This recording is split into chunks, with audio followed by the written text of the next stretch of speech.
पत्नी के मरने के बाद कविता के बाप ने दूसरी शादी कर ली और सौतेली माँ से भी 2 बेटियां पैदा हो गईं। सौतेली माँ ने कविता को नौकरानी बनाकर रख लिया और उसकी बेटियां सारा दिन कोई काम न करतीं। काली रंगत की वजह से कविता का कहीं रिश्ता नहीं हो पा रहा था कि एक दिन सौतेली माँ ने अपनी बेटी की तस्वीर दिखाकर कविता को दुल्हन बनाकर विदा कर दिया और बेटियों के साथ जश्न मनाने लगी कि मनहूस से जान छूट गई। कविता दुल्हन बनी बेड पर डर से काँप रही थी कि अचानक दूल्हे ने घूंघट उठाया तो वो सारी रात अपनी माँ की तस्वीर को सीने से लगाए रोती रही थी। जब भी एक पल को उसकी आँख लगने लगती तो एक बार फिर भयानक सपना उसकी नींद को आंखों से छीन लेता। वो हड़बड़ाकर उठ बैठती और एक बार फिर अपनी मरी हुई माँ की तस्वीर को सीने से लगा लेती। उसने घड़ी पर समय देखा तो रात के 3 बज रहे थे। बस कुछ ही देर बाद सुबह होने वाली थी और फिर उसके पापा दूसरे शहर अपनी नई पत्नी लाने के लिए जाने वाले थे। ये सोच कर ही वो पिछली कई रातों से सो नहीं पाई थी। आज एक बार फिर वो अपनी माँ की तस्वीर को सीने से लगाए फूट फूट कर रोती रही। रो रो कर उसकी आंखें सूज चुकी थीं, मगर आंसू थे कि थमने का नाम ही नहीं ले रहे थे। उसने एक बार फिर अपनी माँ को देखा जो तस्वीर में खड़ी मुस्कुरा रही थी। वो अपनी माँ से कहने लगी कि माँ, तुम क्यों छोड़कर चली गई? एक बार भी ना सोचा कि मेरा क्या होगा? अब देखो ना, पापा दूसरी शादी करने वाले हैं, नई माँ आएंगी, ना जाने मेरे साथ कैसा सलूक करें। पापा तो वैसे भी मुझसे कम ही बोलते हैं, वो तो दूसरी शादी से बड़े खुश हैं। आज नए कपड़े भी लाए हैं जो पहन कर कल वो दूसरी शादी करने के लिए जाएंगे। मैंने पापा को कहा भी कि पापा दूसरी शादी ना करो, सौतेली माँ मुझ पर जुल्म करेंगी, वो मुझे कभी भी नहीं अपनाएंगी, मगर पापा ना माने। मुझे बहुत डर लग रहा है। कविता यूं ही अपनी माँ से बातें कर रही थी, मगर उसकी माँ तो आज से 3-4 महीने पहले मर चुकी थी। वो कोई ज़्यादा उम्र की औरत नहीं थी, बल्कि एक जवान जहान औरत थी। दरअसल उनके गुर्दे ख़राब हो चुके थे। जब तक खबर मिली बहुत देर हो चुकी थी। कविता का बाप भी कुछ खास परवाह नहीं करने वाला था। पैसों के मामलों में तो वैसे ही भी वो ज़रा कंजूस था। कहने लगा कि जो होना था हो गया, तुम्हारी मौत ऐसे ही लिखी होगी।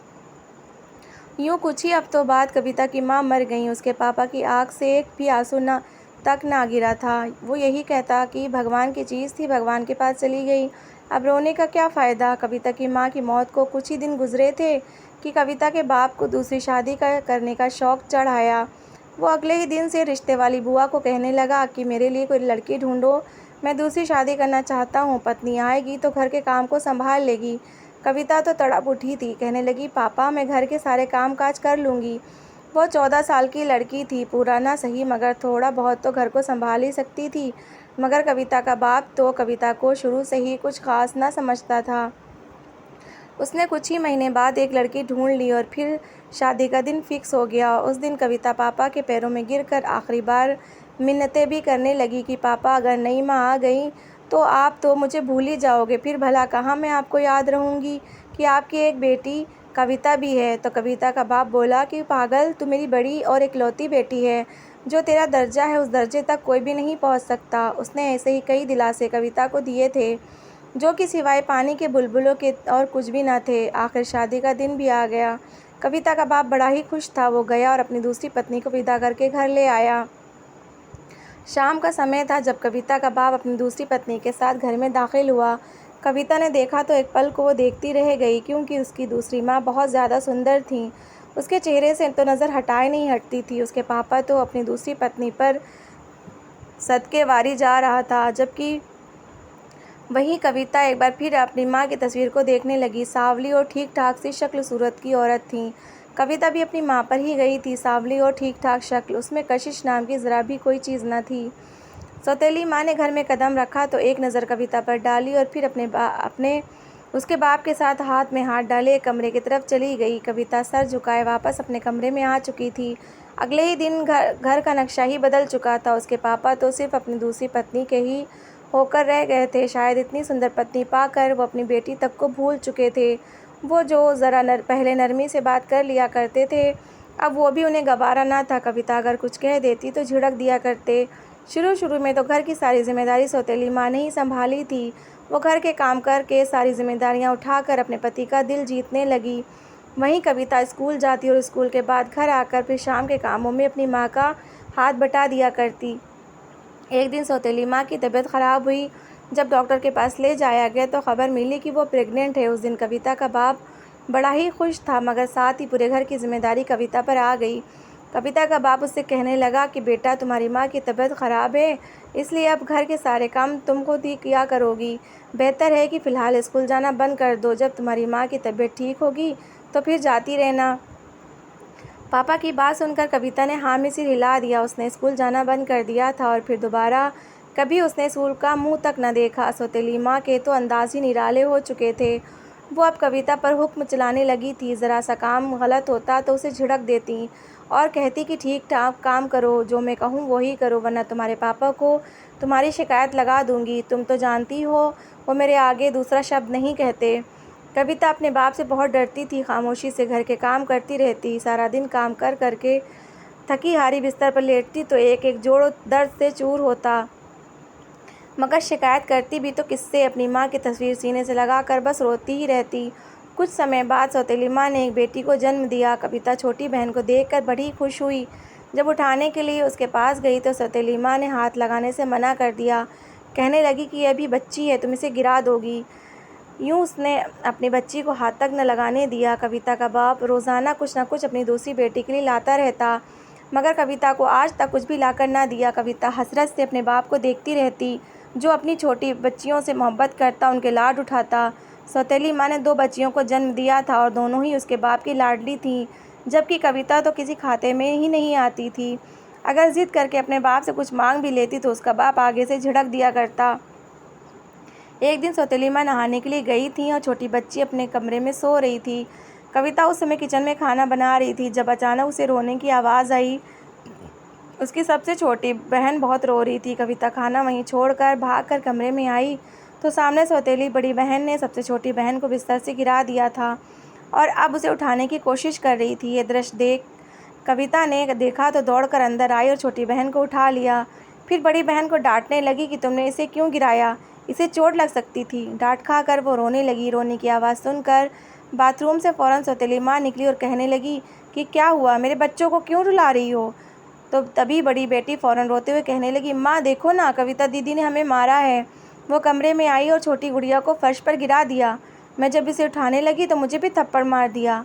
इतना सुनना था कि सौतेली माँ आग बबूला हो गई। उसने एक झन्नाटेदार थप्पड़ कविता के मुंह पर दे मारा और फिर बालों से पकड़कर कहने लगी, तुम्हारी हिम्मत कैसे हुई मेरी बच्चियों पर हाथ उठाने की, डायन मनहूस कहीं की। तुझ जैसी कलमुही को तो मुझे कब का इस घर से दफ़ा दफ़ा कर देना चाहिए था।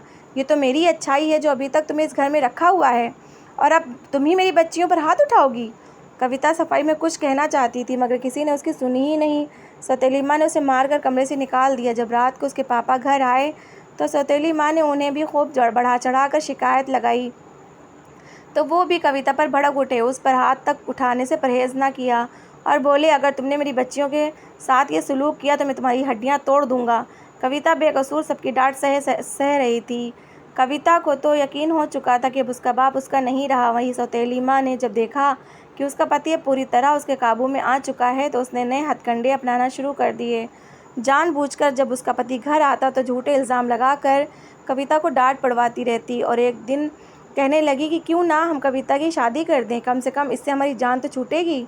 वैसे भी अब इसकी शादी की उम्र हो चुकी है। कविता के बाप ने भी फ़ौरन कहा, जो तुम्हें सही लगे वो करो, मुझे तो इन मामलात की ज़्यादा खबर नहीं। अगले ही दिन से सौतेली माँ ने कविता के लिए रिश्ते ढूंढना शुरू कर दिए, मगर जो भी कविता को देखता तो फ़ौरन इनकार कर देता, क्योंकि कविता बहुत ही ज़्यादा सांवली रंगत की थी।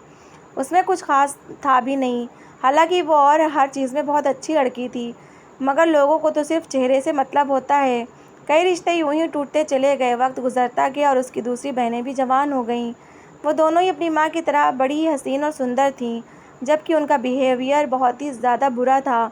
उन्हें किसी से बात करने की तमीज़ तक न थी, मगर इसके बावजूद लोग उन्हें पसंद करते थे क्योंकि वो सुंदर थीं। कविता की उम्र भी वक्त के साथ साथ बढ़ चुकी थी, मगर अभी तक उसका रिश्ता तय नहीं हुआ था।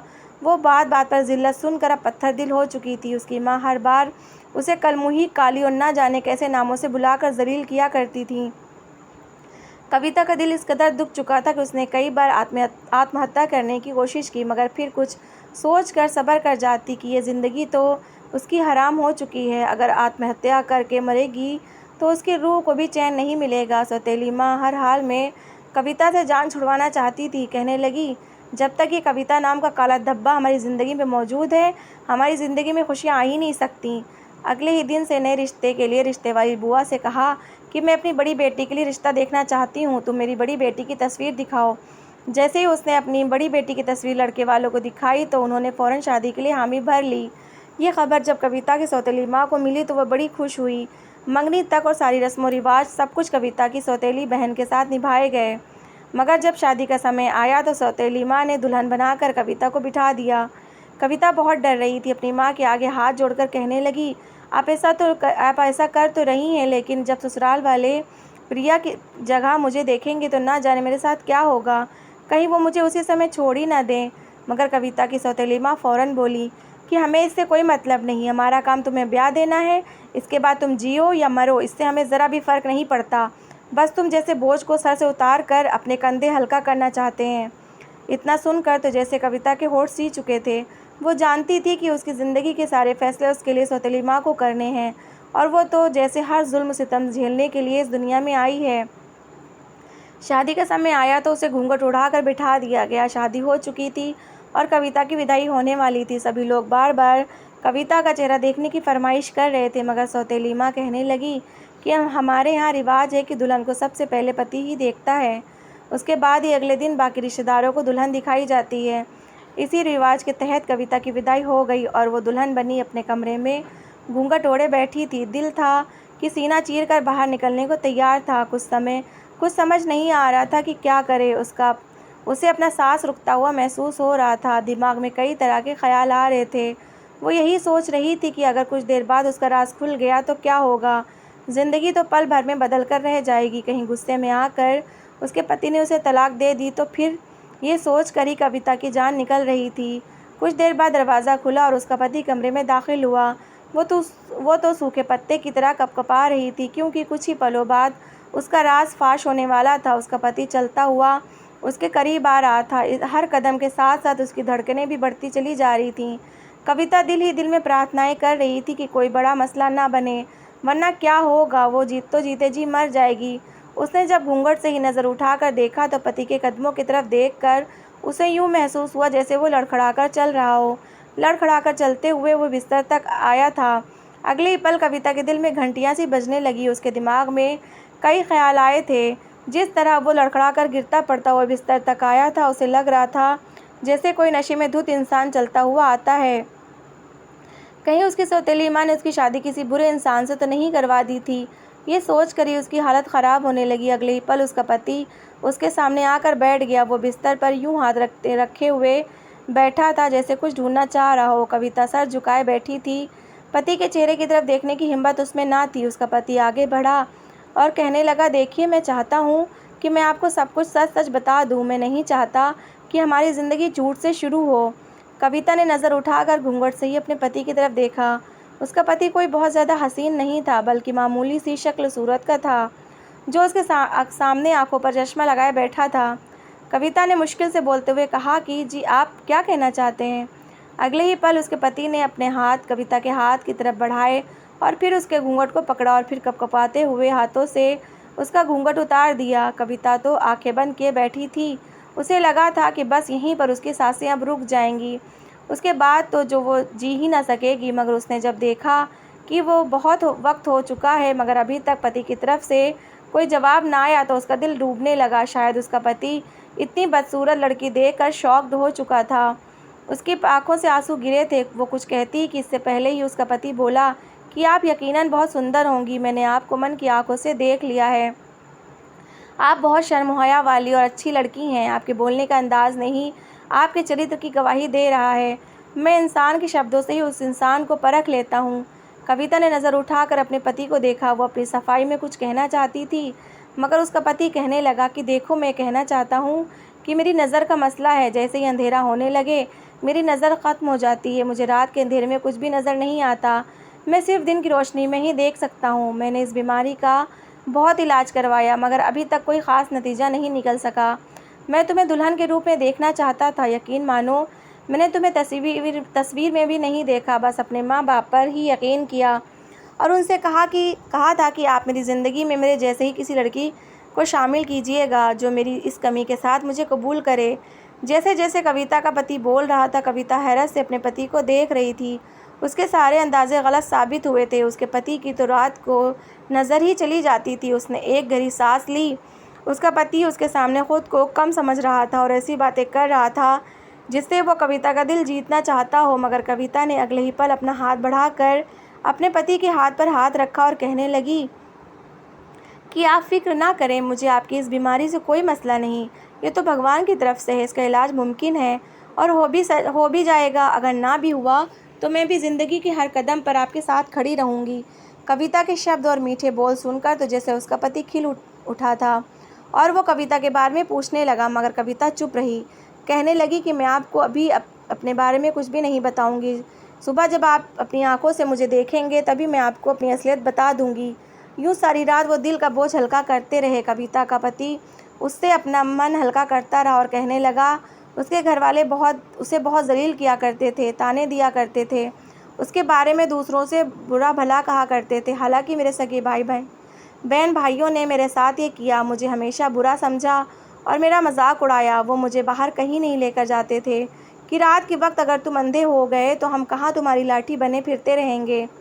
वो दोनों कई घंटों तक बैठे बातें करते रहे। जब सुबह हुई तो कविता पति के सामने आकर खड़ी हो गई। उसके पति ने जब कविता को देखा तो उसके चेहरे पर मुस्कुराहट फैली और कहने लगा कि तुम तो अपने चरित्र की तरह ही सुंदर हो। उस पल कविता ने अपने पास्ट के बारे में सब कुछ अपने पति को बता दिया और ये भी बता दिया कि उसकी शादी किन हालात में हुई थी। ये सुनकर उसके पति ने गहरी सांस ली और कहने लगा कि हम वक्त, हालात और घर वालों को बुरा नहीं कहेंगे क्योंकि हमारी किस्मत है। ये तुम्हारा और मेरा नसीब भी था जो आज हम पति पत्नी के रूप में एक दूसरे के सामने खड़े हैं। तुम में तो कोई भी कमी नहीं, तुम तो हर कमी से आज़ाद हो। तुम तो मोम का दिल रखती हो और मैं तुम जैसी लड़की को ही अपनी ज़िंदगी में शामिल करना चाहता था। कविता तो जैसे हवा में उड़ने लगी थी। उसकी आंखों से आंसू बहकर गर्दन तक जा रहे थे। वो अपने पति के गले लगकर सिसक कर रोने लगी। बरसों बाद उसे कोई अपना मिला था। अपनी माँ के बाद वो पहली बार किसी की मोहब्बत पाकर यूँ रोई थी। जब वो दोनों कमरे से बाहर निकले तो कविता की सास और नंदे उछल पड़ी। कहने लगी कि यह कौन है, इस लड़की को तो हमने कभी नहीं देखा। तभी कविता का पति फ़ौरन बोल उठा कि माँ, दरअसल मुझे प्रिया नहीं बल्कि कविता से मोहब्बत थी, इसलिए मैंने खुद ही अपनी सास को कह दिया था कि मुझे आपकी मंझली बेटी नहीं बल्कि बड़ी बेटी से ही शादी करनी है। सास ने जब ये सुना तो उनके माथे पर बल पड़ गए। कहने लगी कि मैं तो तेरे लिए सुंदर पत्नी लाना चाहती थी मगर तू अपने ही जैसी पसंद करके ले आया। खैर मुझे क्या, तेरी ज़िंदगी तू जैसे भी गुजारे। माँ को भी अपने इस बेटे से कोई ख़ास लगाव न था। यूँ वो दोनों अपनी ज़िंदगी अपने मुताबिक सुकून से गुजारने लगे। वहीं सौतेली माँ और उसकी बेटियाँ जो सुबह ही सुबह इस इंतज़ार में थीं कि कविता बेइज्जत होकर वापस लौटेगी और हम भी उसे इधर नहीं रखेंगे, तो उनका ये सपना ही रह गया। कई साल यूँ ही गुजर गए। कविता बाल बच्चों वाली हो गई और अपने पति के साथ बहुत खुश थी, मगर उसकी दोनों बहनों की आज तक शादी नहीं हो सकी थी। एक बार जब दोनों बहनों की शादी की गई तो 1 महीने बाद ही तलाक लेकर घर वापस लौट आईं, क्योंकि वो तेज़ तर्रार और चालाक मिजाज लड़कियां अपना घर बसा ही नहीं पाई थीं। तो दोस्तों, कैसी लगी आपको मेरी कहानी? अगर कहानी अच्छी लगी है तो प्लीज़ इसे लाइक करिएगा, शेयर करिएगा और अपनी राय कमेंट बॉक्स में ज़रूर दीजिएगा। और मेरी अच्छी कहानियाँ सुनने के लिए मेरा चैनल सब्सक्राइब करिएगा। Thanks for watching.